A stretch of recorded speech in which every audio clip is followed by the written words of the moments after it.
Charter Arms Bulldog in 44 Special. This is a fairly recent year of manufacture gun. I have not looked up the date specifically, but this is a model 74421, which actually came with the non-spur hammer for carrying this gun.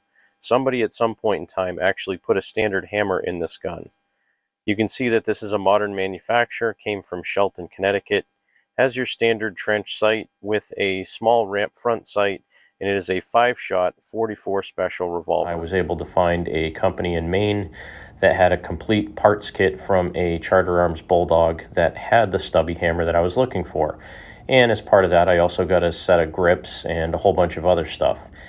And this is what it looked like after I put it in the gun. So very simple to install. Took 15-20 minutes to do it, and that's cleaning things up while I was in there, oiling everything very well, and this is the outcome.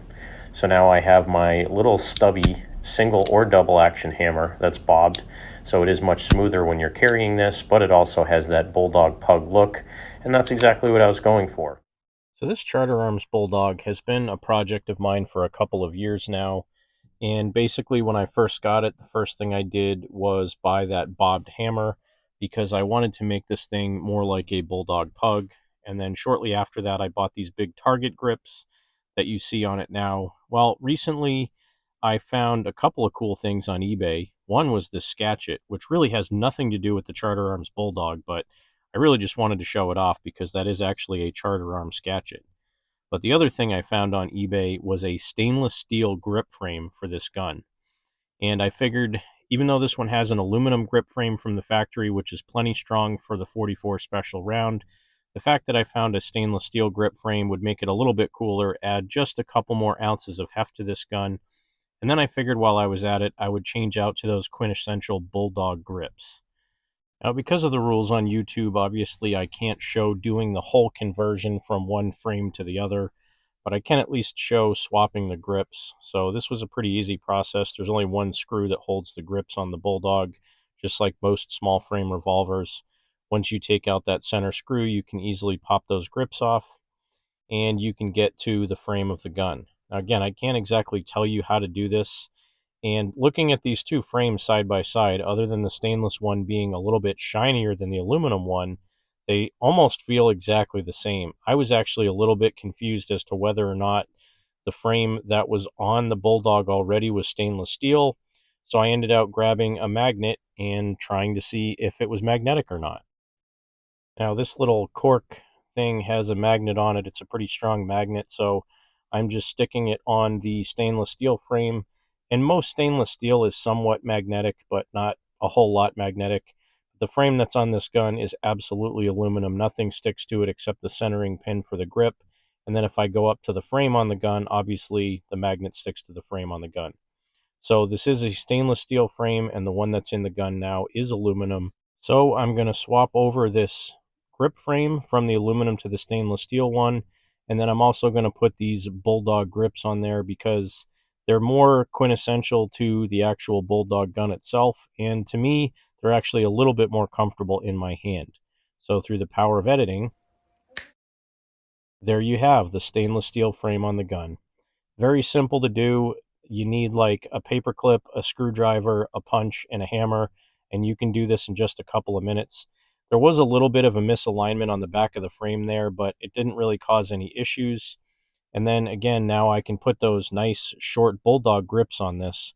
And again, I don't have huge hands, so for me, the Bulldog grips are actually a little bit more comfortable to shoot than even those big target grips. Those tend to be a little bit big for my hand. And I just realized that there's a crack in this thing. That stinks. I'm going to have to put a little bit of super glue down in there so that it doesn't break anymore. But for now, let's go ahead and stick it on the gun. So again, just like the other grips, very simple. You line up the pin on the bottom of the frame, give them a little squeeze so they go on that frame nice and tight, and then you can put the center screw in there and give it a little bit of snug. You don't have to put them too tight. In some cases, if you over tighten them, that's how they do crack. Or again, in some cases, if you over tighten them, the inside of the grip can actually drag on the hammer a little bit. In this particular case, they fit pretty well. They look good. And let's give that thing a test.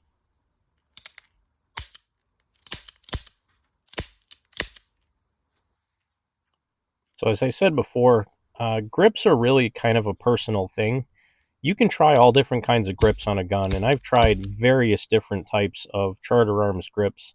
Honestly, I keep coming back to, in most cases, just the factory wood ones that they have, and the ones that have the checkering in the middle are better, or these Bulldog grips. And if you're patient on eBay, you can still find them for $20 to $30 a set. So this is just kind of another little update on this Charter Arms Bulldog. I really, really like the way that this thing comes out.